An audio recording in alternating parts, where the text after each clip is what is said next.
Sometimes it is good to hear familiar words in a fresh, new way, and that is something that Eugene Peterson offers us in his Message translation and paraphrase. The Gospel of Mark is believed to have been the first gospel that was written.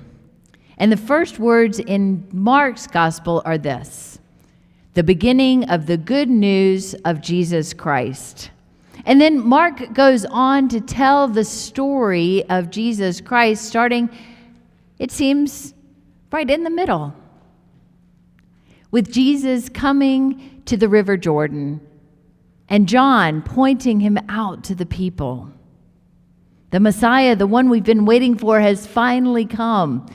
Not a babe in a manger, but a man by a river. Although these Gospels were written later, Luke and Matthew start somewhat earlier than where Mark starts with his Gospel.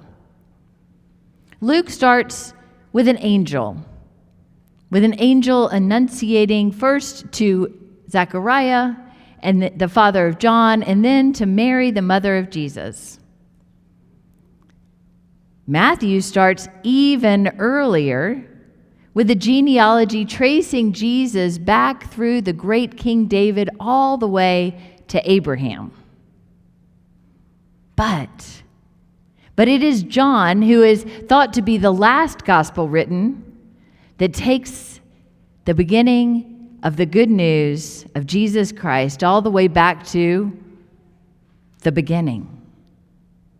We're used to hearing it this way, with the resonance of Genesis in our ear. In the beginning was the Word, and the Word was with God. Does that sound familiar? Yes. But today we heard this: the Word was first. I'm told that within the smallest baby girl, there are all the eggs she will ever have. Generations yet unborn are inside of that little baby girl. And she was once an egg in the womb of another baby girl, who was once an egg in the womb of another baby, all the way back to the first womb. Where did your faith story start? Did it start when you walked into church today? Maybe so. Did it start when you walked into this church a few months ago, or a year ago, or 5 years ago? Did it start at your birth? Or did it start way back with your parents' parents? Or way back to the very beginning with the Word?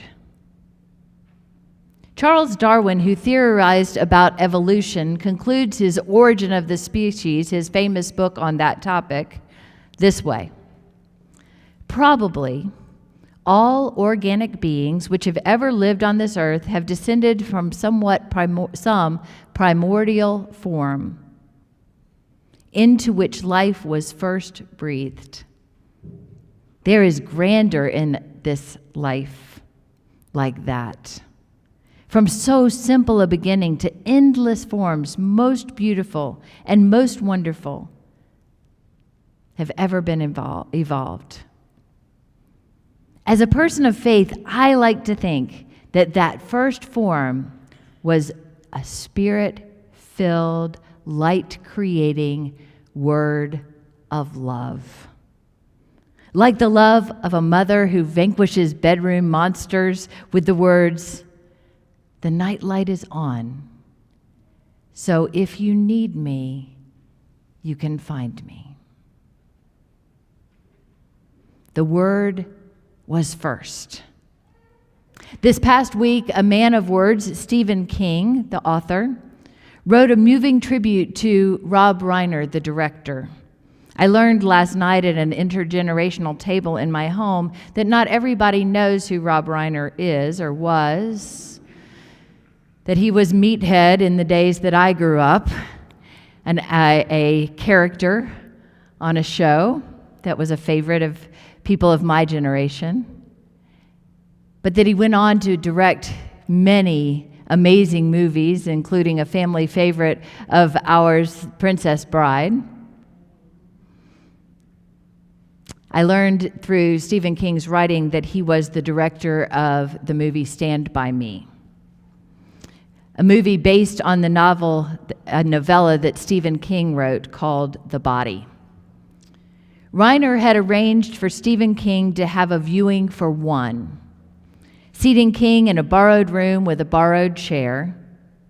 And on the screen, Stephen King saw his words, his childhood friends, himself brought to life. And when he saw it, he wept. And when it was over, King reports of himself that he was not a very demonstrative, affectionate man. But when it was over, he found Rob Reiner and he hugged him. King's words had been read and fleshed out in a way that was a true reflection of what he had written. And that's what John in his gospel is trying to help us see. The Word was first, and as yet unspoken, present with God, God present with the Word. Now just pause there for just a minute and savor that a bit. Before anything began, the Word was present with God. Presence. Just being with someone. Presence. Who has time for that in this season of making gifts and buying gifts and wrapping gifts and shipping gifts on time?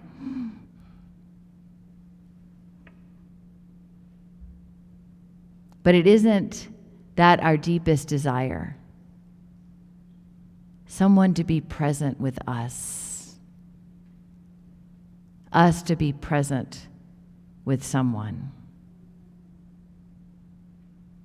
I imagine Rob Reiner remained present with King's words before he brought them to life on the screen and returned to them frequently, checking to make sure if what he was creating was true to that word. And then he offered them to the writer with these words. I hope it's true to what you wrote.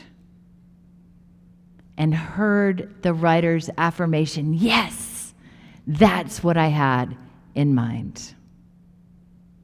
And that's our calling, I think, to join in that presence with God and the Word, and to flesh that Word out in our lives, checking back frequently with the Word and the author of the words to see how we are doing, and to make that Word incarnate in our lives.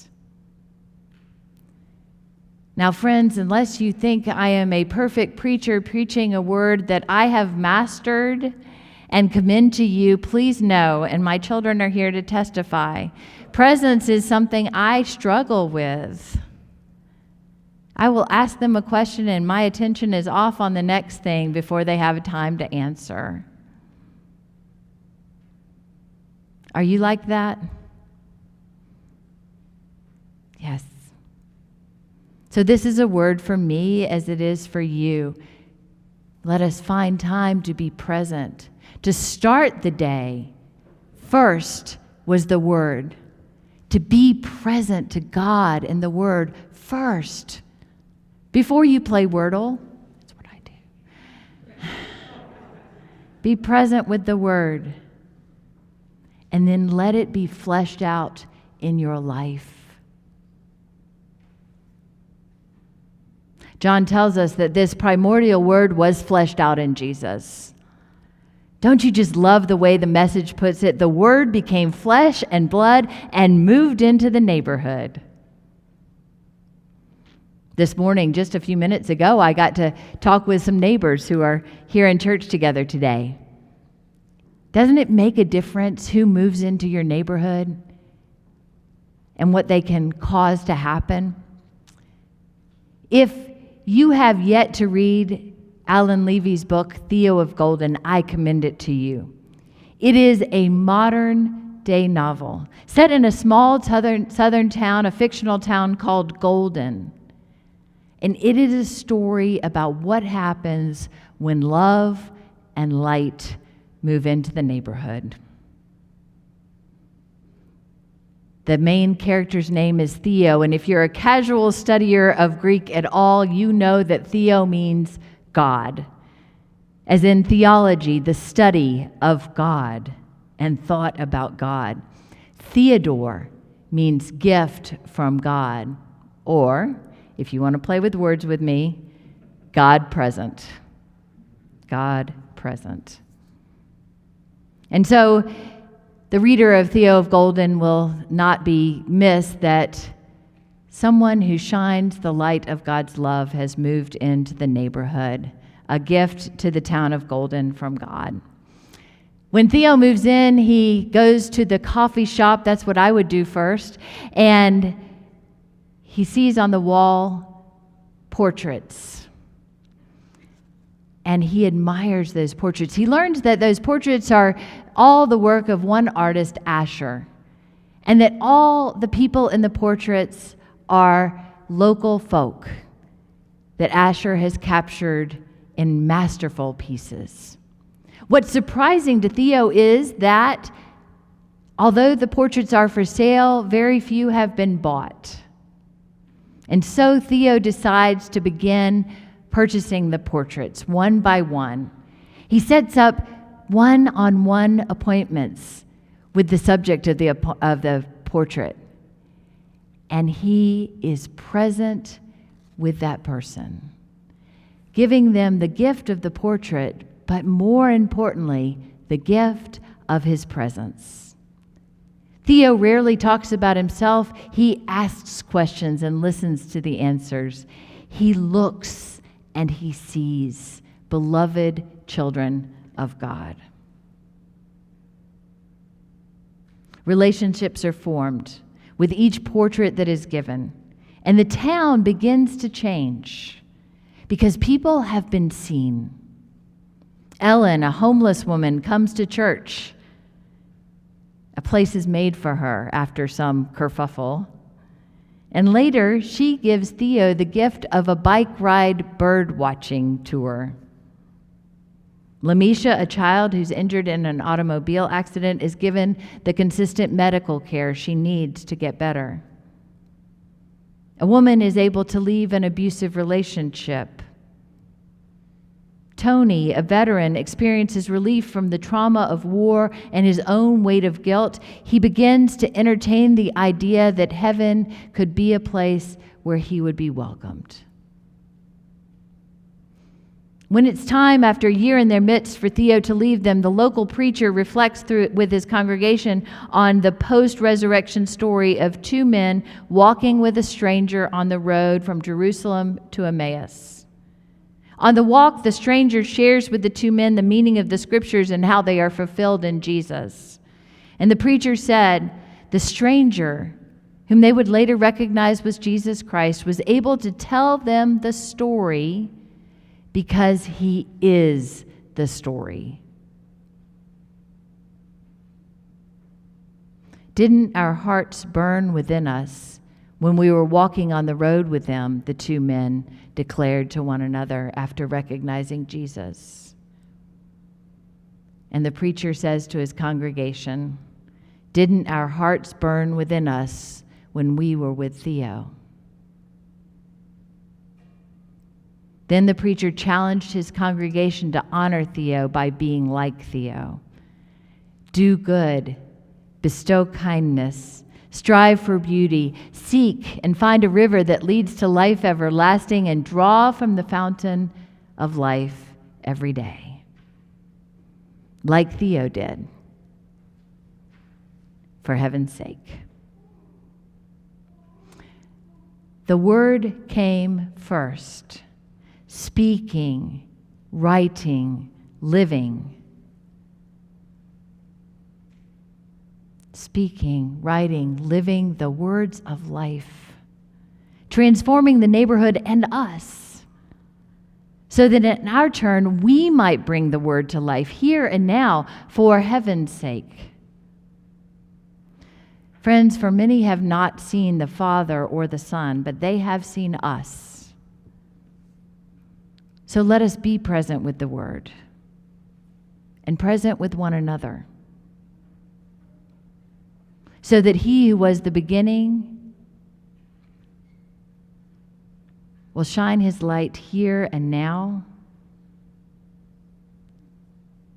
and we might feel his embrace and hear his words. That's exactly what I had in mind.